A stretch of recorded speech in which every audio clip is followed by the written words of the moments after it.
साईं की बात। बच्चे, क्या ढूंढ रहे हो? हाँ, क्या ढूंढ रहे हो? अपने बाबा को? तुम्हारे बाबा तुम्हारे पास है, तुम्हारे सामने खड़े हैं। देखो मुझे, मैं तुम्हारे सामने हूँ, महसूस करो मुझे, देखो मुझे। वो नजर लाओ अपनी, जिस नजर से तुम मुझे देख सकते हो, वो प्रेम वाली नजर, वो भाव वाली नजर कि मैं तुम्हारे सामने खड़ा हूँ। तुम देखो मुझे, मैं साक्षात रूप में तुम्हारा बाबा, तुम्हारा साईं तुम्हारे सामने है। देखो मुझे, दर्शन करो मेरे। दर्शन करना चाहते हो ना? मैं तुम्हारे सामने हूँ, दर्शन कर लो मेरे। जितना मर्जी हो ना, निहार लो मुझे, अच्छे से निहार लो। फिर मत कहना कि बाबा आप चले गए। मैं तुम्हारे सामने ही हूँ, दर्शन करो मेरे। और सुनो, तुम जिस इंसान के अंदर ना बुराई ही बुराई ढूंढ रहे हो ना, उस इंसान के अंदर अच्छाई भी है, उसे भी देखो। क्योंकि वो इंसान ना बहुत चीजों से घिरा हुआ था, उसकी परिस्थितियों ने उसे ऐसा बना दिया। वो शुरू से ऐसा नहीं था, उसकी परिस्थितियां ऐसी आई, उसके हालात ऐसे आए ना कि वो ऐसा ही बन गया। लेकिन उसके अंदर बुराइयां जरूर है, लेकिन उसके अंदर अच्छाइयां भी हैं। लेकिन एक बात और है, वो कभी किसी का गलत नहीं करता, कभी किसी का बुरा नहीं करता। अगर वो किसी को नुकसान पहुंचाता भी है ना, तो वो अपने आप को पहुंचाता है, ना कि किसी और को। बस उसके अंदर यही ना बुराई है कि वो कभी भी ना अपने बारे में अच्छा नहीं सोचता। लेकिन तुम ही वो शख्स हो, तुम ही वो उसके बहुत करीबी शख्स हो जो उसके स्वभाव को बदल सकते हो। उसके तुम वक्त को वापस तो नहीं लाके दे सकते, लेकिन हाँ, जिंदगी के जो वक्त है, जो पल है, उसमें उसको खुशियां लाके दे सकते हो। उसे सिखा सकते हो कि जो उसने एक कोने में छुपा रखा है ना अपने दिल में, एक बचपन जो उसका कभी था ही नहीं, वो बचपन में बड़ा हो गया था। बड़े से मतलब है कि उसके सर पर ना जिम्मेदारी आ गई थी और उसने अपने बचपन को जिया ही नहीं। उसने वो खेल खिलौने से खेला ही नहीं, उसने कभी वो खुशियां देखी नहीं। और इस वजह से ना वो आज बहुत खरवा है। उसके अंदर अच्छाइयां हैं, लेकिन एक कोने में दबी हुई हैं उसकी इच्छाओं के साथ में। जब वो किसी और की तरफ देखता है ना, जब किसी और के माता पिता की तरफ देखता है ना, तो वो चुपके चुपके रोता है। उसे अपने पिता की बहुत याद आती है, बहुत बहुत याद आती है। क्योंकि उसके पिता उसका कंधा थे, उसका हौसला थे, जो उसके पास नहीं है अभी। तो बस वही सारी चीजें हैं मेरे बच्चे। तुम्हें समझना होगा उसे प्यार देना होगा, उसे समझाना होगा कि तुम हो उसके साथ, वो अकेला नहीं है। क्योंकि वो हमेशा अपने आप को अकेला महसूस करता है। तो तुम्हें उसे अपना होने का एहसास कराना है, ना कि उसकी बुराइयों को देखना है, उसकी अच्छाइयों को देखो। क्योंकि तुम ना बहुत करुणामय हो, तुम मेरे बच्चे हो और तुम्हें हर किसी के लिए अच्छा सोचना है, अच्छा करना है। अगर तुम्हारी वजह से किसी की जिंदगी में खुशी आती है, तुम्हारी वजह से किसी की जिंदगी रोशन होती है ना, तो इससे बड़ी सेवा मेरी क्या हो सकती है, बोलो। और एक बात और कहनी थी तुमसे। कभी कभी ऐसा होता है ना कि तुम अपने घर में किसी की सेवा में चले जाते हो, किसी की सेवा करते हो, किसी को खाना दे रहे होते हो, किसी को पानी दे रहे होते हो, और उसी वक्त मेरी पूजा का समय भी होता है और तुम्हें लगता है कि फटाफट मैं वो सारा काम खत्म कर कर बाबा की पूजा पाठ करूं, बाबा की आरती करूं। तो सुनो मेरी बात को, जल्दबाजी बिल्कुल भी मत किया करो। अगर तुम अपने घर में किसी को खाना दे रहे हो, या किसी के लिए कोई खाना बना रहे हो, या किसी का कोई भी काम कर रहे हो ना, तो समझ लो वही मेरी पूजा है, वही मेरी सेवा है। मैं उससे खुश हूँ।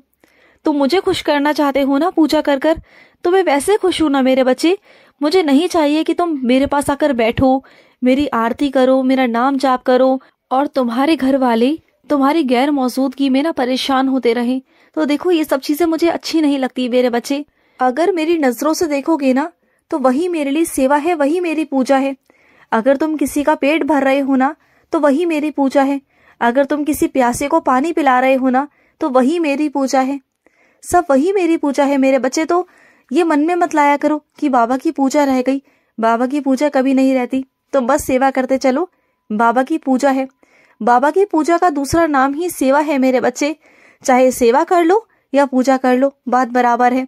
आशीर्वाद मैं दोनों समान ही दूंगा, चिंता मत करो।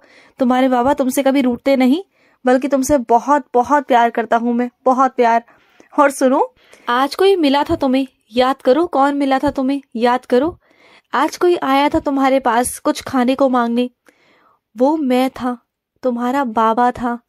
और तुमने मुझे खाने को दिया भी, और पता है, जब तुम अपने काम में लग गए ना मुझे खिलाने के बाद, उसके बाद मैंने तुम्हें इतना ज्यादा आशीर्वाद दिया है ना, इतना ज्यादा, शायद तुम्हारा ध्यान मुझ पर नहीं गया दोबारा, लेकिन मैं तुम्हें बहुत सारा आशीर्वाद देकर गया हूँ, बहुत सारा। तुम दिन दोगुनी रात चौगनी करोगे मेरे बच्चे, तुम्हारी बहुत बहुत तरक्की होगी, बहुत तरक्की, ये मेरा आशीर्वाद है। और कुछ मेरे बच्चों को ना कुछ पुरस्कार मिलने वाला है, उसे सम्मानित किया जाएगा, और वो सम्मान तुम्हें तुम्हारी मेहनत का मिलेगा मेरे बच्चे। जो तुमने पूरे साल मेहनत की है ना, उस मेहनत का तुम्हें वो फल मिलने वाला है, वो पुरस्कार मिलने वाला है। तुम्हें इतने सारे लोगों के सामने ना सम्मानित किया जाएगा, तुम्हें गर्व होगा अपने बाबा पर, अपने साईं पर, और मुझे भी तुम पर बहुत बहुत गर्व है, बहुत गर्व है। और तुम्हारे माता पिता को भी ना तुम पर बहुत गर्व है मेरे बच्चे, क्योंकि तुम बहुत मेहनती हो, और मेहनत करने वाले को फल तो अवश्य मिलता है मेरे बच्चे, और तुमने मेहनत की है ना। देखो, किसी की चिंता करना और उससे लड़ना झगड़ना उसी के लिए, ये दोनों चीजें अलग अलग हैं। अगर किसी की चिंता करते हो तो उसे प्यार से भी समझा सकते हो, अगर उसकी चिंता करनी है, उसी से अगर लड़ोगे ना, तो वो तुम्हें समझेगा नहीं, उल्टा तुम पर ही नाराज हो जाएगा। और ऐसा ही कुछ तुम्हारे साथ होता है, जो तुम सोचते हो ना उसका हमेशा उल्टा ही होता है, क्योंकि तुम ना अपने स्वभाव के हिसाब से काम करते हो, दूसरे के स्वभाव को नहीं समझ पाते हो। तुम्हें इतना वक्त हो गया है साथ में रहते रहते, तुम्हें समझ जाना चाहिए कि किसका स्वभाव कैसा है, कौन इंसान कैसा है, कौन इंसान कैसा नहीं है, किसके साथ तुम्हें कहाँ बात करनी है, कैसी बात करनी है, कितनी बात करनी है, इस बात को तुम्हें समझना होगा। और सबसे महत्वपूर्ण बात, जब तुम्हें कभी अपने घर की निजी कभी कोई बात करनी होती है ना, तो वहां पर ध्यान रखा करो कि बाहर के 4 लोग ना हो।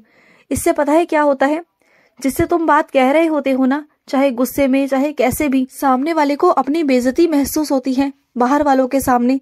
तो कभी भी अगर अपने घर की बात करो ना, तो अपने घर के अंदर ही किया करो, कि वहां बस घर के लोग हों, घर के सदस्य हों, और कोई ना हो। कोशिश करो कि जिससे कह रहे हो ना बस वही अकेला हो, तो बात अच्छी है। और अगर घर के लोग भी हों तो बस घर तक ही बात हो। अगर बाहर के 4 लोग वहां बैठे होंगे तो वो तुम्हारा मजाक उड़ाएंगे, बाद में तुम्हारे बारे में तरह तरह की बातें करेंगे, चीजें सुलझेंगी नहीं बल्कि चीजें और उलझ जाएंगी। फिर क्या करोगे? चीजों को तुम जितना सुलझाने की कोशिश करते हो ना, चीजें उतनी उलझती जाती हैं। तुम बार बार अपने से वादा करते हो कि आज से तुम ये चीज नहीं करोगे, वैसे नहीं करोगे, लेकिन हर बार अपने से किया हुआ वादा तुम बार बार तोड़ देते हो। उसके बाद तुम्हें पछतावा होता है कि तुमने ये क्या किया। तो बातों को समझो। तुम अगर किसी की बात नहीं समझ रहे हो तो खुद की बात को समझो, मेरी बात को समझो। अगर तुम मेरी बात समझोगे ना, तो मैं तुम्हारी सारी मुश्किलें, सारी परेशानियों का समाधान कर दूंगा। तुम मेरी बात तो सुनो, तो मेरी बात ही नहीं सुनते हो। और कुछ मेरे बच्चों की आदत है, वो बैठे बैठे ना अपना पैर हिलाते रहते हैं।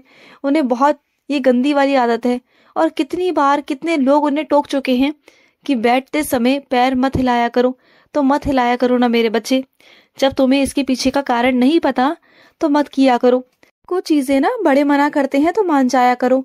और सुनो, कुछ मेरे बच्चों को ना सर्वाइकल का बहुत दर्द रहता है, उन्हें बहुत दर्द। वो इतना तड़पते हैं ना आजकल कि उनसे बैठा नहीं जाता। उन्हें समझ नहीं आता कि वो क्या करें। लोग तरह तरह के व्यायाम बताते हैं, वो सब कुछ कर कर देख चुके हैं, लेकिन तुम्हें कोई फर्क नहीं पड़ता है ना। तो एक काम किया करो, जहां पर दर्द है ना वहां पर तेल में उधी डालकर लगाना। तुम्हारे गर्दन का दर्द, तुम्हारा सर्वाइकल ठीक हो जाएगा। तुमने हर एक उपाय पर विश्वास किया, इस बार अपने बाबा की उधी पर विश्वास करके देखो, तुम्हें आराम मिलेगा। खुश रहो। आज का साई संदेश समाप्त हुआ।